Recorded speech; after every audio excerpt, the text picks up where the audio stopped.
Hello everyone, welcome to Victory Arena. आज हम लोग डिस्कस करेंगे NICL AO 2023 रिक्रूटमेंट के बारे। सो इसमें हम लोग डिटेल में बात करेंगे कि नोटिफिकेशन में कुछ चीज़ें देखेंगे कि आप एलिजिबल किस कारण हो, किस कारण नहीं हो। ठीक है, वहाँ से आपको पता चल जाएगा कि इस एग्ज़ाम को आप दे सकते हो कि नहीं। ठीक है, एंड क्या रिक्वायरमेंट है इस एग्ज़ाम की। एंड 2021 में इसका रिक्रूटमेंट आया था जो मैंने भी दिया था। एंड उसका cut off and final merit list जो भी बना था वो हम लोग डिस्कस करेंगे। एंड देन स्ट्रेटजी पार्ट में मैं प्रीलिम्स तक ही अभी रखूँगा एंड ज़्यादा लंबा वीडियो नहीं रखूँगा क्योंकि फिर वो लेंदी हो जाता है तो बोरिंग हो जाता है। So without further delay let's get started. सबसे पहले मैं अपने बारे में बता देता हूँ। तो मैंने अभी हाल में LIC का डेवलपमेंट ऑफिसर का एग्ज़ाम क्वालिफाई किया है एंड मैं अभी AICL AO भी मैंने एग्ज़ाम निकाला है। तो मैं अभी AICL AO ज्वाइन करने वाला हूँ जिसका पोस्टिंग इसी वीक के एंड में आ जाएगा। एंड मैंने SBO इंटरव्यू 2 बार दिया है, IPS PO इंटरव्यू दिया है, RRPO इंटरव्यू दिया है। तो ये 5 6 7 इंटरव्यू मैंने दिए हैं जिसमें कि 2 में सिलेक्शन हुआ मेरा। ओके, एंड ये कुछ और एग्ज़ाम्स हैं, मतलब बहुत एग्ज़ाम्स मैंने दिए हैं तो थोड़ा बहुत एक्सपीरियंस है जो मैं इस चैनल के थ्रू, विक्ट्री एरिना के चैनल के थ्रू मैं शेयर करना चाहता हूँ एंड शेयर करता हूँ ताकि लोगों को हेल्प हो। ओके, सो आगे चलते हैं। नोटिफिकेशन 2023 में हम लोग देख लेते हैं। तो सबसे पहले हम लोग को पता चलता है कि ये फॉर्म फिलअप का डेट जो है ये 1 अगस्त से आप भर सकते हो एंड 21 अगस्त तक। ठीक है, वैकेंसीज इस बार बहुत कम है NICL AO में, 120 ही है जिसमें कि अनरिजर्व की सिर्फ 49 है जनरलिस्ट के लिए। ठीक है, although last time it was 300 and 121 for unreserved category. तो इस बार कट ऑफ आप अ, देख सकते हो कि थोड़ा बढ़ सकता है, तो उसी तरह से आपको प्रिपरेशन करना पड़ेगा। एज लिमिट 30 है अनरिजर्व्ड के लिए। ग्रेजुएशन या फिर PG, ये बहुत लोगों को कन्फ्यूज़न था कि ग्रेजुएशन में है और अगर PG में नहीं है, या फिर PG में है ग्रेजुएशन में नहीं है तो क्या आप एलिजिबल होगे नहीं होगे। तो मेरे कुछ दोस्त हैं जो कि जिनका ग्रेजुएशन में नहीं है लेकिन PG में है, so fortunately they are eligible. And prelims इसका 9 सितंबर एंड मेंस 8 अक्टूबर को, यानी कि ऑलमोस्ट आपके पास 2.5 मंथ्स है। ओके, एंड सैलरी इसकी 80,000 होगी एंड ये सब AO के लिए सेम है। मुझे भी यही सैलरी मिलेगी एंड मैं यही से ले हूँ। एंड फीस जो है वो 850 है अनरिजर्व OBC और EWS के लिए। SC ST और PWD के लिए 100 रुपीज़। ओके ओके, अब हम लोग देख लेते हैं प्रीलिम्स का पैटर्न। प्रीलिम्स का पैटर्न कोई भी बैंकिंग एग्ज़ाम आप जो देते हो सिंपल उसकी तरह है। ठीक है, एंड लास्ट बार जो 2021 में लेवल रहा था इसका, जो मैंने दिया था उसमें वो IPS PO प्री लेवल था। ठीक है, लेकिन एक बात मैं कहना चाहूँगा कि IPS PO प्री लेवल भले ही था लेकिन थोड़ा सा क्वांट्स थोड़ा लेंदी और टफ आया था लास्ट बार। ठीक है, एंड 2 शिफ्ट थे last bar, morning shift and afternoon shift. तो उस अकॉर्डिंग ही कट ऑफ बनी थी। आइए देखते हैं हम लोग की कट ऑफ क्या थी। तो 2021 के प्रीलिम्स की कट ऑफ थी अनरिजर्व्ड की 73.75। ओके, सो ये आप लोग अंदाज़ा लगा सकते हो, जो लोग एक्सपीरियंस्ड होंगे आप लोग अंदाज़ा लगा सकते हो कि आप लोग IPS PO में भी प्रीलिम्स में लगभग 77-80 तक अटेम्प्ट कर लेते हो। तो उसी के हिसाब से ही ये कट ऑफ है। उसमें कट ऑफ जो है वो गिरती है क्योंकि बहुत सीट्स होती है, यहाँ पर बहुत कम सीट है। एंड अगर इस बार भी पैटर्न सेम रहा, मतलब कि लेवल सेम रहा, तो आई एम एक्सपेक्टिंग कि ये 73 की जगह 76-77 डेफिनेटली होगा। तो उस हिसाब से ही प्रिपरेशन कीजिएगा आप लोग। बाकी कैटेगरी के कट ऑफ आप लोग देख लीजिएगा। एंड आप लोग को बता दूं कि सेक्शनल कट ऑफ भी इसमें रहती है। ठीक है, जो कि SBI PO में नहीं रहती है लेकिन IBS PO में रहती है। तो इंग्लिश में 14.5 फॉर अनरिजर्व्ड एंड रीजनिंग में 6.5। ठीक है, और क्वांट्स में 7.25। Okay, so that was the prelims cut off. Okay, 2021 का। ओके, मेंस 8 अक्टूबर को है जैसा कि मैंने बताया है। एंड इसमें क्या है पैटर्न वो हम लोग देख लेते हैं। तो फर्स्ट ऑफ ऑल आपको रीजनिंग मिलेगा। ठीक है, ऑब्जेक्टिव रहेगा, ऑब्जेक्टिव पेपर है ये। डिस्क्रिप्टिव मैं बताऊंगा, पहले ऑब्जेक्टिव का बारे बात कर लेते हैं। तो ऑब्जेक्टिव में 40 मिनट्स मिलेगी आपको एंड रीज़निंग में एंड 50 मार्क्स का पेपर है, ठीक है? 50 क्वेश्चंस रहेंगे, 50 मार्क्स रहेगा, लेकिन टाइम 40 मिनट रहेगा, okay? English language 40 minute and 50 marks. GA भी सेम है, 50 मार्क्स, 50 क्वेश्चंस एंड ड्यूरेशन जो है वो 30 मिनट रहेगा, ठीक है? एंड क्वांट्स में 50 marks, 50 questions but duration 40 minute, ठीक है? ओके, सो तो ये हो गया टोटल 200 मार्क्स का ऑब्जेक्टिव पेपर। लेकिन इसमें सबसे बड़ा जो डिफ़िकल्ट पार्ट है, वो है इंग्लिश डिस्क्रिप्टिव। वो कैसे? वो अभी हम लोग डिस्कस करते हैं। वो हुआ यूँ था कि लास्ट बार कि ये 200 में ऑलमोस्ट 130, 120, 110 भी लोगों के आए थे। लेकिन डिस्क्रिप्टिव में उन लोग को 15 से भी कम मिला था, जो कि मिनिमम कट ऑफ होता है अनरिज़र्व्ड कैटेगरी के लिए, ठीक है? 15 कट ऑफ अनरिज़र्व्ड के लिए है, ओके? 30 में, जिसमें कि एस्से आपको 20 मार्क्स का रहेगा, लेटर 10 मार्क्स का रहेगा और 30 मिनट्स आपको मिलेंगे। लेकिन कट ऑफ जो है 15 है, वो भी ऑलमोस्ट 40 से 50% बच्चे जो भी मेंस दिए थे, उनका हुआ नहीं था। तो गेम जो था, मतलब कि जो पूरा गेम चेंजिंग था, वो इंग्लिश डिस्क्रिप्टिव ही था मेंस में, ठीक है? एंड इसका लेवल जो होता है, ये मेंस का ऑब्जेक्टिव पार्ट का जो लेवल होता है, वो आरआरबी पीओ का मेंस लेवल रहता है। मतलब कि not too tough, not too easy, medium moderate level आप बोल सकते हो, ठीक है? गिवन कि किसी सब्जेक्ट में वो थोड़ा सा लेवल इंक्रीज कर देंगे, मोस्टली ये क्वांट्स में ही करते हैं। तो जीए इजी था लास्ट बार, ओके? लेकिन इस बार अब ट्रेंड चेंज हो रहा है, तो कुछ भी हो सकता है, ओके? सो आगे चलते हैं हम लोग। अब हम लोग देख लेते हैं मेंस का कट ऑफ। मेंस का कट ऑफ ये देखिए, जो मैं बता रहा था कि अनरिजर्व्ड का कट ऑफ जो है वो है 100.75, ठीक है? बट बाकी कैटेगरी का काफ़ी कम गया है, ठीक है? 74.75 ईडब्ल्यूएस का है, ओबीसी का 78 है, ठीक है? तो ये डिफरेंस जो है, ये stark difference is only due to descriptive. वो बहुत स्ट्रिक्टली चेकिंग हुआ था, ठीक है? और कट ऑफ डिफरेंस आया है। और ये भी अनरिजर्व्ड का जो 100 मार्क्स है, उसमें मुझे बहुत अ, विश्वास है इस बात का कि ये बहुत कम बच्चे होंगे जो 100 में होंगे, ठीक है?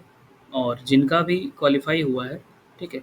और डिस्क्रिप्टिव भी निकला है, ऑब्जेक्टिव भी निकला है, वो 90-80 के अराउंड थे, ठीक है? So but 100 would be a good marks, okay, ठीक है? एंड ये डिस्क्रिप्टिव का आप देख सकते हो कि ये है डिस्क्रिप्टिव का sectional cut off. Unreserved, EWS and OBC के लिए 15 एंड एससी एसटी के लिए 13.5, ओके?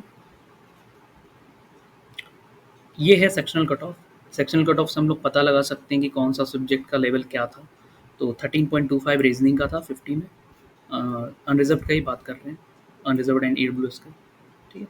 इंग्लिश में 24.5, यानी कि it was very easy. And GA में 3.75।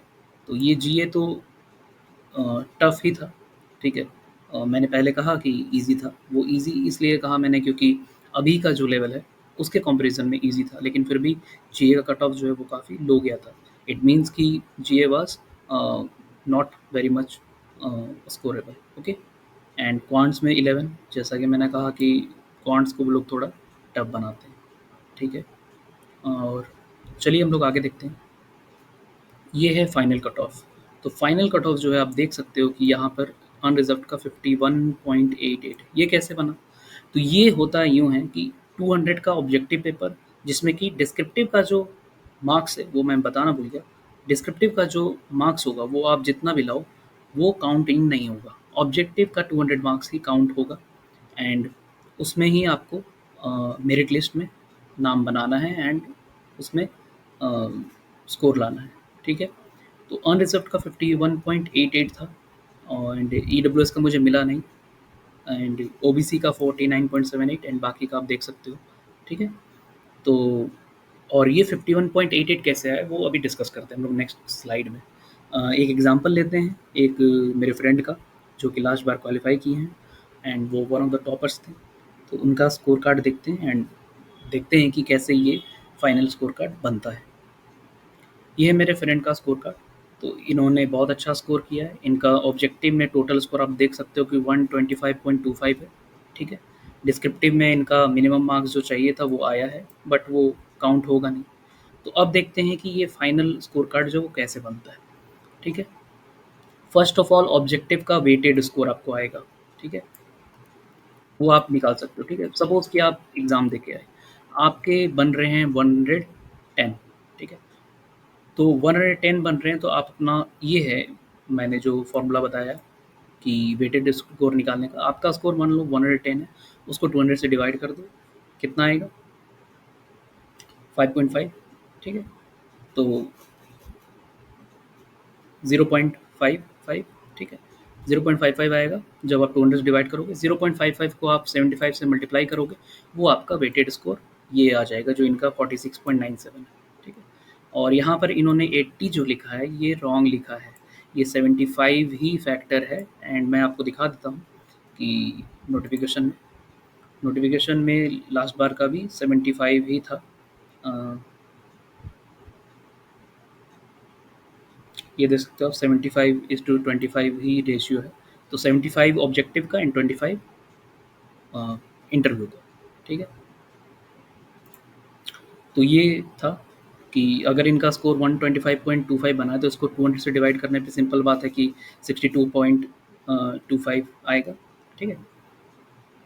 एंड उसके बाद उसको आप 75 से मल्टीप्लाई करोगे तो ये आ रहा था 46.96875, जो कि 46.97 राउंड ऑफ करके यहाँ पर बना है, ठीक है? ओके। तो इस तरह से इनका स्कोर कार्ड आया था, वेटेड स्कोर ये था। एंड इंटरव्यू में इनको 25 में, ये 20 रॉन्ग है, ठीक है? 25 में इनको 20 मिला है, ठीक है? एंड इनका फाइनल 66.97 बना है, जो कि बहुत ही शानदार है। एंड इनका सिलेक्शन हो गया, ठीक है? तो अगर आप ये पूछोगे कि अगर मान लो कि किसी का, ये जो हम लोग कट ऑफ देखें यहाँ पर, कि मेंस का कट ऑफ जो था वो था 100.75 यूआर का, तो मान लो कि आपका 100 मार्क्स है, ठीक है? तो आपका फाइनल कट ऑफ के लिए आपको इंटरव्यू में कितना लाना पड़ेगा, वो हम लोग देखते हैं। अगर आपका मान लो 100 मार्क्स, ठीक है? तो आपका स्कोर 100, 200 से डिवाइड कर दो 0.5, 75 से मल्टीप्लाई कर दो 37.5, 37.5 आ गया। एंड आपको पता है कि आपका फाइनल जो कट ऑफ था वो 51.88 था। तो आपको 25 मार्क्स में आपको कितना लाना पड़ेगा? 14, ठीक है? 14 या 15, 37.5 प्लस 15 आपको 52.5 हो जाएगा। तो आप फिर फाइनल सिलेक्शन ले लोगे। तो यही था मेन। आप देख सकते हो कि इंटरव्यू भी गेम चेंजिंग था।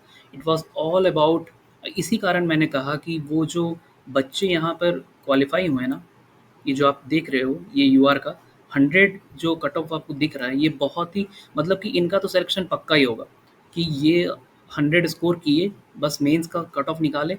एंड मेन इंटरव्यू में जाके उनको 25 में 14 लाना था, ठीक है? Which is nothing but 56%। तो बस, या 15 मान लो, तो 15 यानी कि 60% मार्क्स लाना था उनको इंटरव्यू में, विच वाज़ वेरी गेटेबल।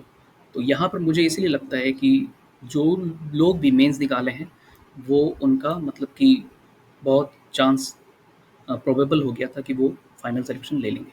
ओके। सो इसीलिए कट ऑफ का डिस्कशन हम लोगों ने किया कि इससे इस बार आपको काफ़ी हेल्प होगी, क्योंकि पैटर्न लेवल ऑलमोस्ट सेम रहेगा, क्योंकि मोस्टली इन एग्ज़ाम्स का लेवल ज़्यादा डिफरेंट होता नहीं है, ठीक है? Okay. So cut off final हम देख चुके, कैसे वेटेड स्कोर एंड वो फाइनल स्कोर निकालना वो भी देख चुके, ठीक है? स्ट्रैटेजी डिस्कस कर लेते हैं जल्दी से। तो सबसे पहले आप कोई भी पीएम का, प्रैक्टिस मॉक का, ओली बोर्ड का, टेस्ट बुक का या स्मार्ट कीडा का, कोई भी आप एक मॉक टेस्ट प्लेटफॉर्म का आप खरीद लो, ठीक है? खरीदना नहीं है अभी, अभी रुक जाना, खरीदना नहीं। आपको क्या करना है कि ये चारों वेबसाइट आप जाओ एंड देखो कि 2021 का फ्री मॉक टेस्ट जो है ना एनआईसीएलओ का, वो कहाँ अवेलेबल है, ठीक है?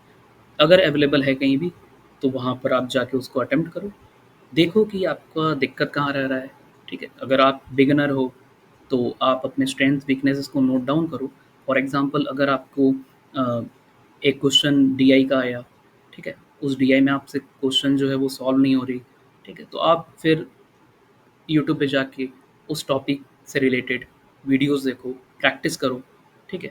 लेकिन एक बात याद रखना कि ये आईबीएस पीओ का ही एग्ज़ाम का लेवल का होगा, तो प्रीलिम्स का बात कर रहा हूँ, ठीक है? तो प्रीलिम्स में आईबीपीएस पीओ के मॉक्स आप लगा सकते हो, जितने सारे लगा सकते हो। अभी आ जाएगा मॉक्स ढेर सारे।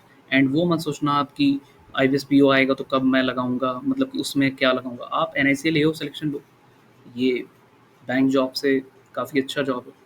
तो आईपीएस पीओ के मॉक्स लगाओ ढेर सारे, 2 मॉक्स मिनिमम पर डे लगाने ही लगाने हैं, ठीक है? एंड 60 मॉक्स कम से कम प्रीलिम्स के पहले आपको लगा के जाने हैं, तब आप 77-78 स्कोर करने का आप सोच सकते हो। दैट टू अगर आप अभी बिगिनर नहीं हो, तो अगर बिगिनर हो तो आई वुड रिकमेंड कि आप 100 मॉक्स लगाओ, ठीक है? आपके पास दिन है काफ़ी। एंड मेंस का तैयारी हो जाएगा, प्रीलिम्स ही गेम चेंजिंग है। एंड मेंस में मैंने बताया डिस्क्रिप्टिव गेम चेंजिंग है एंड जीए, ठीक है? तो बाकी सब हो जाएगा। आपको बस फ़ोकस ये करना है कि आपको प्रीलिम्स का कट ऑफ निकालना है किसी भी तरह, ठीक है? क्योंकि कंपटीशन बहुत टफ होने वाली है इस बार, ठीक है? मैं जानता हूँ एसबीआई पीओ, एसबीआई स्केल 2 जो भी हैं सब ईओ का एग्ज़ाम देते हैं, और एनआईसीएल जो है डीएसएसआई है, तो it is one of the toppest, one of the biggest insurer in our country. तो आप बिल्कुल इस एग्ज़ाम के लिए फ्री माइंड होके तैयारी करो एकदम जोश से, ठीक है?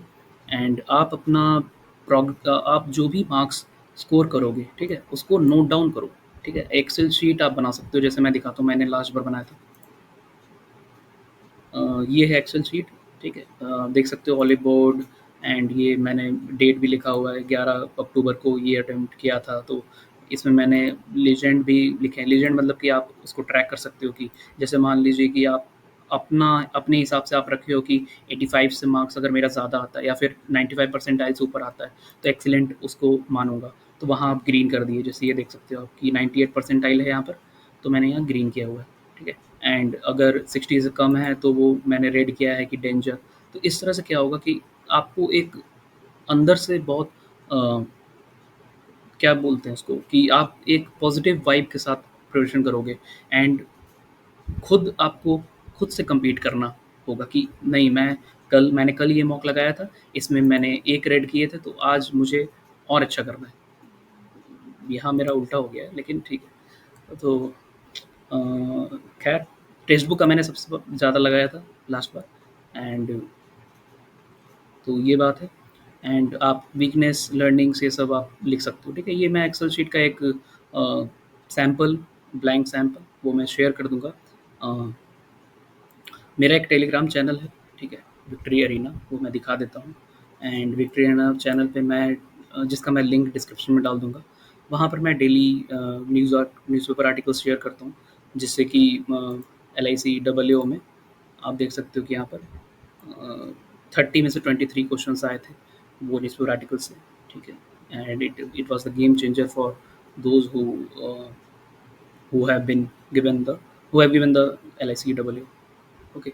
एंड अभी रिजल्ट जो है एक्सपेक्टेड है, कि मतलब कि अवेटेड है, तो वो कभी भी आ सकता है। एंड डेफिनेटली जो लोग भी क्वालिफाई करेंगे वो ज़रूर अपना टेस्टिमोनियल देंगे इस हम मुझे इस ग्रुप पे, क्योंकि मैंने पहले भी, मैं पिछले 3 साल से ये ट्राई कर रहा हूँ कि अ, मेरे से जितना हो पाए वो मैं हेल्प करूँ फ्री ऑफ कॉस्ट। तो ये चैनल के थ्रू ही मैं करता हूँ जो भी। एंड हाल में हम लोग 9,000 सब्सक्राइबर के फैमिली बन चुके हैं। तो आप इस चैनल को विज़िट करना, यहाँ पर मैं खुद से नोट्स बना के, इंश्योरेंस के नोट्स जो मैं मेरे काम आए हैं एलआईसी में एंड एआईसी में, तो वो मैं खुद यहाँ पर पोस्ट करता हूँ। एंड मेरे खुद के हैंड रिटेन नोट्स भी हैं, तो आप ये देख सकते हो चैनल, ठीक है? इसका डिस्क्रिप्शन बॉक्स में मैं लिंक डाल दूँगा, ठीक है? एंड वन मोर थिंग, सबसे इम्पोर्टेंट, कि एक मैंने एनआईसीएल एओ ग्रुप बनाया है जहाँ पर मैंने मैं हूँ, मैं एनआईसीएल एओ, एंड मेरे साथ और 2 एनआईसीएल एओ हैं, ठीक है? वो एक 2019 बैच के हैं, मेरे बहुत अच्छे दोस्त हैं। एंड दूसरे 2021 बैच के। तो ये ग्रुप, इस तरह का ग्रुप आपको शायद मिले ना टेलीग्राम पे, तो आप विज़िट कर सकते हो। ये है हमारा एनआईसीएल ईओ का ग्रुप, ठीक है? एंड आप इसमें जाके देख सकते हो अपने स्कोर कार्ड, अपने डाउट जो भी है आप इसमें शेयर कर सकते हो, ठीक है? एंड ये हुआ प्रीलिम्स का स्ट्रैटेजी एंड आप क्या कर सकते हो, ठीक है? मेंस के स्ट्रैटेजी के बारे में बात किया जाए तो आप अभी से न्यूज़पेपर आर्टिकल फ़ॉलो करो, कम से कम आप डेली जो मैं शेयर कर रहा हूँ टेलीग्राम चैनल पे, एंड पहले के भी जो हैं इंश्योरेंस से रिलेटेड, आप सर्च बॉक्स में जाके सर्च कर सकते हो इंश्योरेंस से रिलेटेड आपको पढ़ना है तो, ठीक है? एंड मैं मेंस का डिटेल स्ट्रैटेजी साथ में नेक्स्ट वीक तक लाऊँगा। 1 वीक आप ये करो कि एक बार थोड़ा अपने स्ट्रेंथ वीकनेसेस जानो कि आप प्रीलिम्स में कैसे स्कोर कर सकते हो ऑलमोस्ट 80, ठीक है? तो वो बहुत अच्छा रहेगा, एंड मेरे पास सैलरी स्लिप भी है। तो salary slip is not the is should not be the motivating factor, but NIC LAO का वर्क प्रोफाइल एंड डोमेन बहुत अच्छा है। तो आप कोई भी एओ आप जॉइन करते हो तो बहुत अच्छा है। तो आई एम ग्लैड कि मैंने भी एआईसी-एलएओ जॉइन किया है। सो आप तैयारी करो बस, ठीक है? एंड बाकी सब मैं इस YouTube channel and Telegram channel and group के थ्रू जितना होगा मैं मदद करने की कोशिश करूँगा, ठीक है? Okay, thank you.